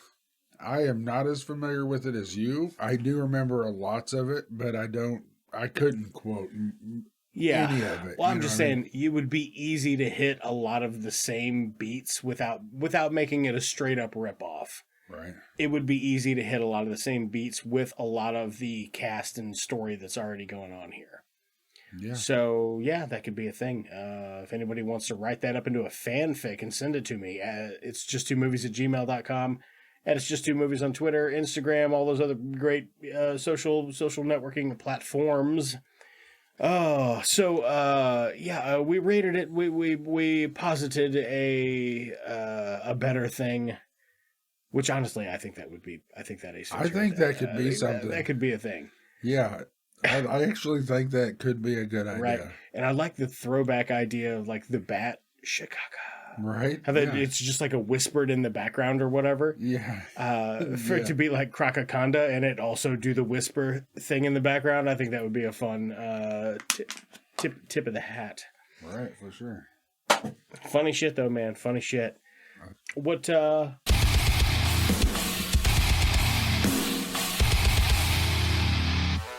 Hey, what you watching? I have been watching. You've been watching shit, have you? I have been watching shit, dude. I've been watching Pornhub. I've been watching. No, I ain't been watching no Pornhub. But I gotta take notes for what I've been watching because I've been watching stuff, right? But I don't remember what I've been watching. When you ask me what I've been watching, that's you know what I'm saying. That's the question, though. I gotta take notes. So, I have watched a little bit of Alone. I know you talked about that recently. I've watched, I don't binge a lot of stuff, so I will like watch a season here, a season there. That was impressive. Thank you. Over the top of the chair. Yes, that was impressive. Thank you. So that was actually a pretty good shot. That was a pretty good shot. But anyway, had a little English on it. Took a curve, like it had some draw. You know what I'm saying? I did. I saw it. It was a pretty good shot. It was. I'm more impressed than I should be. Yeah. So you've been watching a little Alone? A little bit of Alone.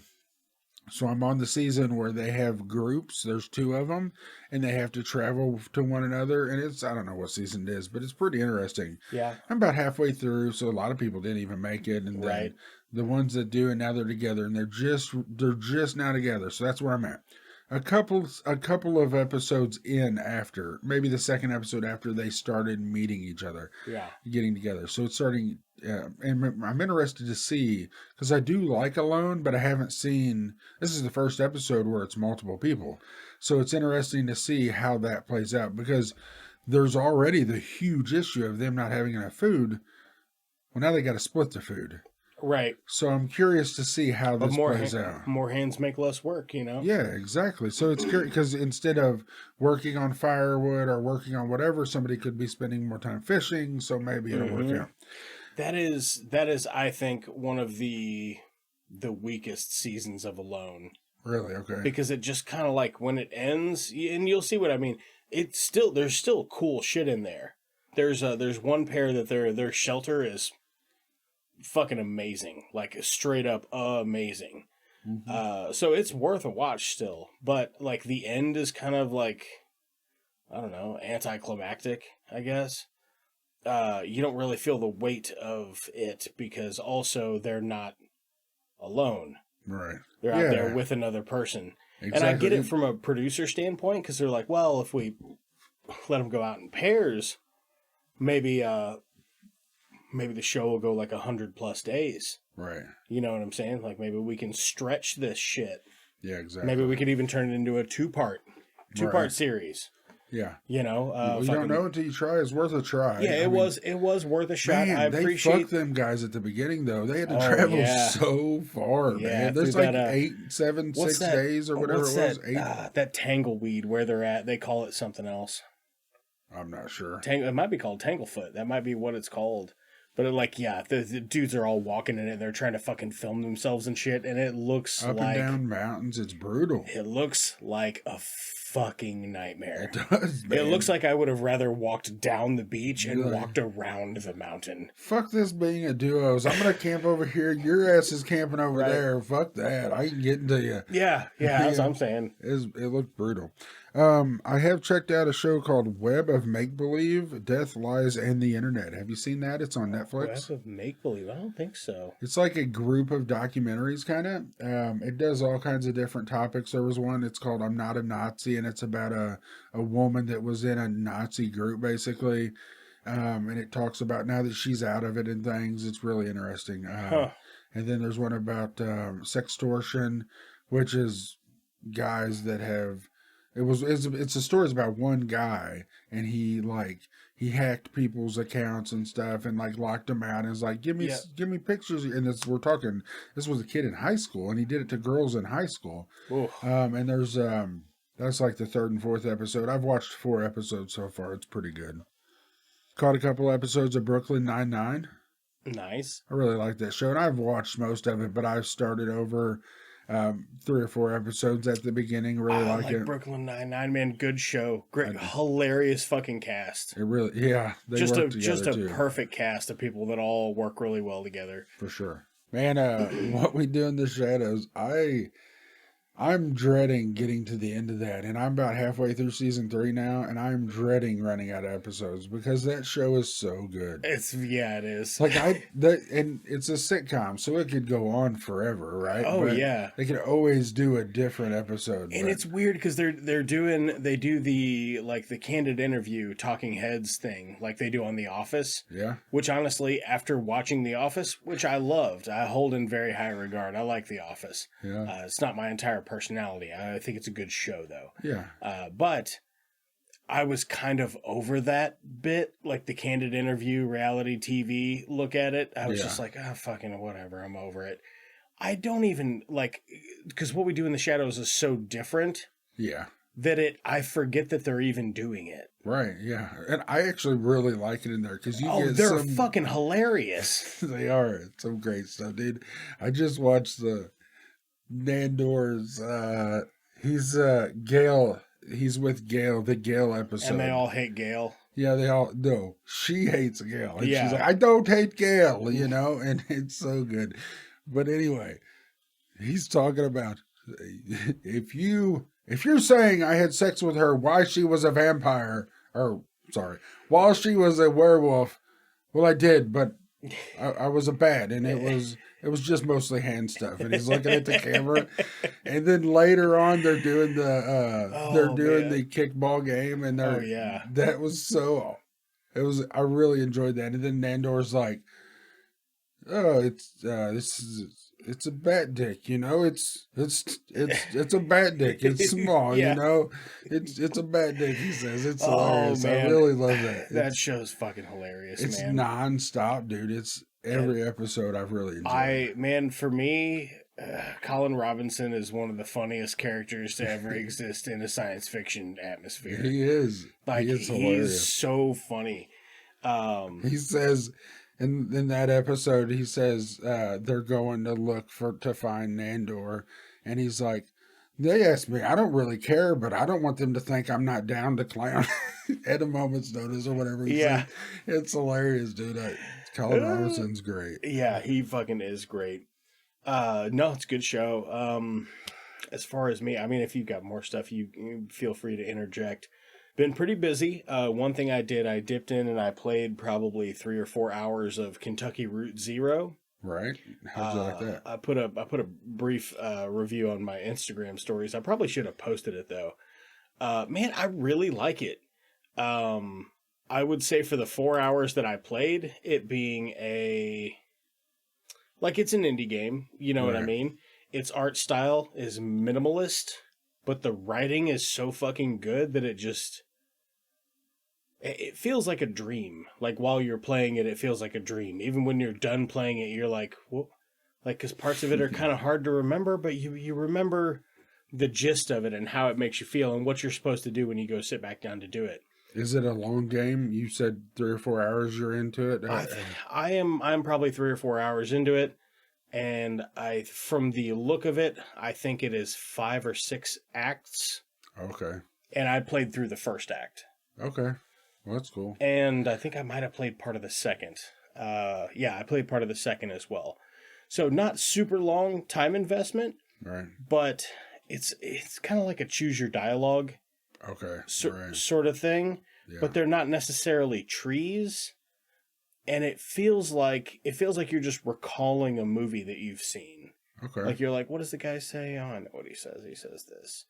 Like, it doesn't feel like you're not trying to figure out which of those responses is the correct one to choose. Okay. You're just instinctively choosing it. Okay. And you're only doing that because the writing is so good. Well, that's interesting. And all 3 of the options, or 3 or 4 or whatever your dialogue choices are, they're all distinctively written. Like, there are bits where you write poetry in it, and it just gives you options, and then it will read you the poem that you wrote. I gotcha. Okay. You know what I mean? Yeah, I've seen things like that. Yeah. But I think it is a game that is largely about loss and regret. And man, it's killing it for me. I'm 10 out of 10 with it. I think it's fucking great. Huh. Free on Game Pass if you've got Game Pass, and probably 20 hours to kill. Seems like it might be a 20-hour game, maybe a little longer. Right. But I'm loving it, man. I'm really, really impressed with it. I'm definitely familiar with it. As far as seeing it, I know the name. I can see the picture, with the name, but I don't know anything about it. So it's cool to know that it's good. I went into Game Pass to download it because I listen to a video game podcast pretty regularly called Filthy Casuals. Right. And they all gave it a really glowing review. So I was like, well, maybe I'll dip in on this. And I went into the Game Pass and looked at it, and I had looked at it before and had looked at screenshots of it multiple times, and I'm like, this doesn't look like it's for me. Right. Booting Well, it up. See, that's what I've kind of thought. Yeah, booting it up, played it for 10 minutes, and buddy, I was fucking sucked in. Huh. I was like, oh hell yeah, we gotta get to Route Zero. Where's this motherfucker at? Yeah, I had to check that shit out for Yeah, sure. it's very, very cool. As far as watching, fuck. I got in on some what's it called? House of the Dragon. Watched an episode of House of the Dragon. So as we're recording this, there's only 2 episodes out, and I watched both of them. Okay. But you know, I'm looking forward to getting back into that too. That's pretty Really? good. As a guy who's never seen Game of That's Thrones. what I was going to say. You haven't seen it, so Nah, it doesn't matter. right. So it is. It's about House Targaryen, and I'm sure that there are nods and phrases that if you've seen Game of Thrones, that you're like, oh, yeah. Man, you could not be more wrong, buddy. Well, what But do you I don't know think? because I haven't seen it, but the show's really good. I think Matt Smith is amazing in it. Right. I'm really liking Paddy Considine. Okay. He's in Hot Fuzz. He's in a bunch of the Edgar Wright films. Right. And he plays the king in this, you know, whatever House Targaryen or whatever it is. Really? Okay. But he is really great in it too. Like I'm really liking that bit. Having somebody from something like that would make I like always seeing people, especially from something like those films that I like so much. It makes me more interested to learn more. Like those are 2 actors that I hold in pretty high regard. Exactly. Yeah, he's great. Fucking Matt Smith is great. I really like Matt Smith and stuff. Most recently, I saw him in God, what's it called? One Night in Soho. Last night in Soho, I think. Yeah. I'm not sure. I remember you telling me about that. Though. Yeah, pretty good. I think we talked about it last week, last time you were on. I got you. Well, let me ask you this: do you think that after you're getting into this, do you think that you'd be more interested in seeing Game of Thrones? It makes it a more likely option that at some point I might go back and watch Game of Thrones. I got you. But it's pretty minuscule, right? Because that's a whole lot. That's what I'm so saying. much time. Would I love to watch it? Absolutely, but That's it's what I so feel. fucking long. Yeah. And also, I have to make a podcast, so I watch other stuff. Right. I suppose if we ever wanted to do like bonus content and people voted and they were like, "Yeah, fuck yeah, do a series of some sort," right? Yeah, do a Game of Thrones breakdown. Yeah, I would watch it for that. And you know what? I would probably get into it because that medieval aesthetic is my shit. Right. Yeah. Yeah, like similar. I know you really like the Green Knight episode. Oh man, the Green Knight. Yeah, and I hadn't watched that. That's one that I've wanted to watch, but I do have a little bit. It's not my favorite genre for sure. Yeah, the medieval whatever. You might not dig on it, man. The Green Knight is a weird blend of a historical legend mixed with like sci-fi fantasy, right. And it's just the right amount, I think, for me. And some people were expecting a King Arthur type of story, and they're like, "Oh, well, there's fucking magic shit and all this other." Well, yeah, right. Yeah, where do you think King Arthur got his fucking sword from? The lady at the sword store? No, it was the mystical lady that lived in a lake. That's right. So yeah, magic exists in that universe, and those are Arthurian legends. Right. I think it's a lovely blend of it. Great movie. We did a whole episode about it. You check that out in the backlog. I think that was pretty sure we gave that 100% thumbs. Really? Was that I think one so. of them? Yeah, Nice. I think that was one of them. There's not very many. We've been doing this for we've been doing this for almost 4 or 5. We've been doing this for almost 2 years now, and I think we might have 500% movies. Right. Yeah.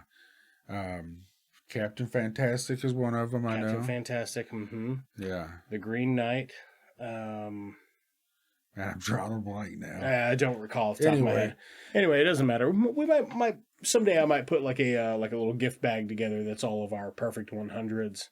Yeah, that'd be and cool. like I don't know, do some sort of giveaway or whatever. Somebody get a pack of 5 movies or whatever. Yeah, that'd be cool. And you know they're all good, baby. Right. Yeah, for sure. Well, to someone they're good. Oh fuck yeah. And if you don't think so, you're right too. Right. That's the going thing. It doesn't matter. That's how I roll, man. If you disagree, you're right, brother. That's right. It's everybody's right. I don't give a shit. I'll tell you another game that I checked out on Game Pass, and I'm not real far into it, but I really like it. Yeah. It's called Midnight Fight Express. It's like it's a fighting game, but the graphics aren't the greatest. They're kind of like boxy characters running around. Yeah. But it's a really fun game. So the levels are short. They're like 5 to 10 minutes long. You go in and you're just fighting and kicking people, and you're unlocking skills as you go. It's a lot of fun though. But you can, like, each level you get a rating. Okay. So I am not very good at this game yet. So, but I assume as I level up and as I unlock more skills, I'll be able to come back and replay the levels. So the first level I replayed generally speaking, I'm getting like rankings of like C and D's. Is it like by fighting game? Is it like a beat 'em up? Yeah, it's more of a beat 'em up. Sorry. Okay, gotcha. I was like, I'm trying to think of like Street Fighter, like 1v1 kind of thing. No, it's more of a beat 'em up. I'm sorry, but it's like I said, it's pretty enjoyable. But each level, there's like, I was talking to my buddy Bugnish about it because he was playing it before I did, and I asked him because I didn't want to spend a bunch of time playing a game that sucks, you know what I mean? So right. I can check it out. It's free, whatever, but I don't have a ton of time to play stuff right now. Mm-hmm. So I asked him, like, what do you think of it? Because we have pretty similar taste in a lot of stuff, and he loves it, just glowing review. So I'm like, okay, well, I'd already downloaded it. I wanted to check it out, so I went ahead and checked it out. And I really do like it, and it's something that I plan on playing a lot more. There was a couple levels further in the game. He was saying that, like, there's times when you're driving or whatever, and it's very, very quick. You got to move to the left, move to the right, hit this button, hit that button, those quick time events, you know what I mean? If you fail them, you die instantly. But it's nice because you don't go back that far with the checkpoints. But he's like, this level is so hard. If it doesn't, like, because he keeps dying because of these things are so hard to get past because you have to think so fast and hit the button in the right amount of time. I have problems with that shit sometimes. Yeah. But yeah, I'm not the greatest at those quick time events a lot of times, but that's what he was saying. And it is very fun though. I really enjoy it. Nice. It's pretty cool. And another game I got into that you told me about. Yeah. Simple MMO. Dude, oh yeah. You enjoying that? Dude.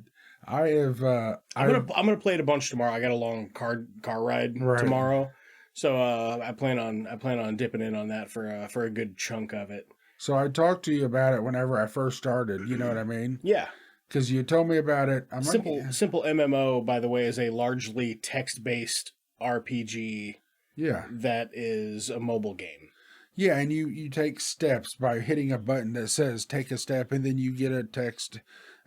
Something, and it's ridiculous stuff, and it's, it can be a joke or it can be an event that happens or whatever, and you're reading all this stuff. It's all text-based, like you said. Some of them are pretty interesting. You have a little avatar guy. Yeah, you do have a little avatar guy. Yeah. You can fight enemies, and you can do quests, but it's all text-based. Well, essentially you can also do bounties and raids, and that's where all the good shit's at. Right, exactly. Yeah. And I haven't got into that part, but... when I started, because we talked about it. I'm sure you don't know, but it's been a little over a month. Are you higher level than me now? I'm not higher level than you, but you were like 1900 or something. Yeah, I played it a lot. Yeah. For like 8-9 months, I played it quite a bit. Right. I've played it just over a month, and I'm like level 1700 and something. I've almost caught you. Damn, that is crazy. Yeah. Yeah, I'm like just under level 2000. Yeah, and I think I got it figured out because I put a bunch of points into dexterity, which is what you need to do the highest level quest. So I keep it to where I can continuously do the highest level quest, and then it gives you a shitload of experience. So every time, and then there was an event to where I got these... They've added a bunch of shit since last time I played it too, like the fishing and the mining, and that's all new. Oh, really? Yeah, that's all new. So that makes sense, because you had sent me a picture of your character level with your skills, and it's like your skills of all that stuff was like level 4 or something. And I'm like, I don't understand how your skills were so I remember they were about to implement it, and they might have, and I might have done it for like a couple days. Yeah, level 4 would be about that, because I'm level like 12 to 15 and all that stuff. It's Level 4. Look at this jackass over here. But yeah, and I was curious. And then I thought you had said you got more into the raid stuff and bounty stuff. So you could level strictly off of that and not do the other stuff. Yeah. And I thought maybe you just didn't take that many steps, which is where you do all the farming of the materials or fishing or whatever it is. And the stepping bit is fun too.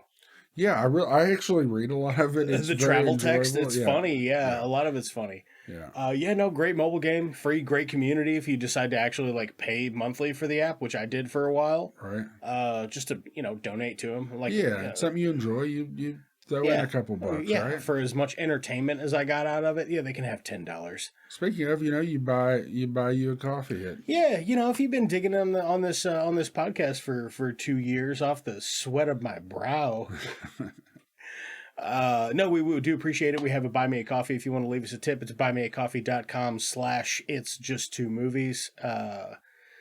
We also have an Amazon affiliate link. You can see that in the episode description. If you're going to buy some shit off Amazon, just click our link first, and we get a kickback from it. It's literally the easiest way to help us out for something that you're already going to do anyway.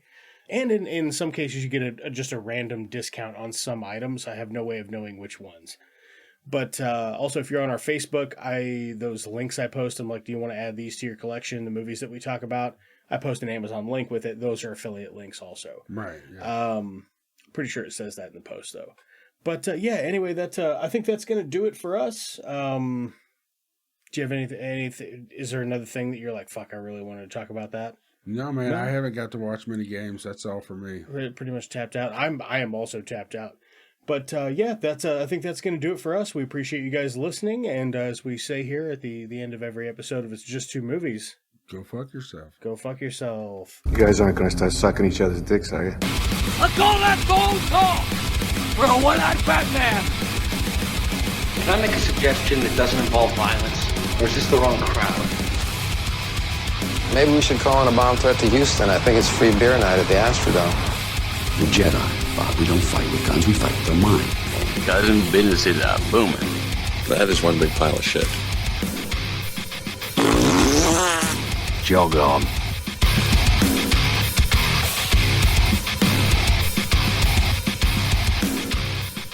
It's Just Two Movies is a production of Blue Cheese and Bacon Studios and can be found wherever you get your podcasts. I just wanted to throw out a couple of special thanks for the folks that make this show possible. Big thanks to Brad Sexton for our jams, Lamplighter Production for our artwork, Godsized Growing for some musical guest appearances, and Dave, who's our YouTube editor. We probably wouldn't even be on that platform were it not for him. If you want to check out anything any of these amazing people are working on, all of their links are in the description for this episode.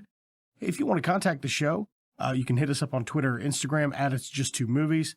We've got a Facebook page now, so that's on there. You can always leave us a comment on YouTube. Or you can email us at itsjusttwomovies@gmail.com. Okay, yeah, and if you like the show, like, subscribe, leave us a review. That stuff helps tremendously. Are we there? Right in the pocket. Right in the pocket. I need 10 seconds of hush hush. No, I fucked it all up. Now we just Start over.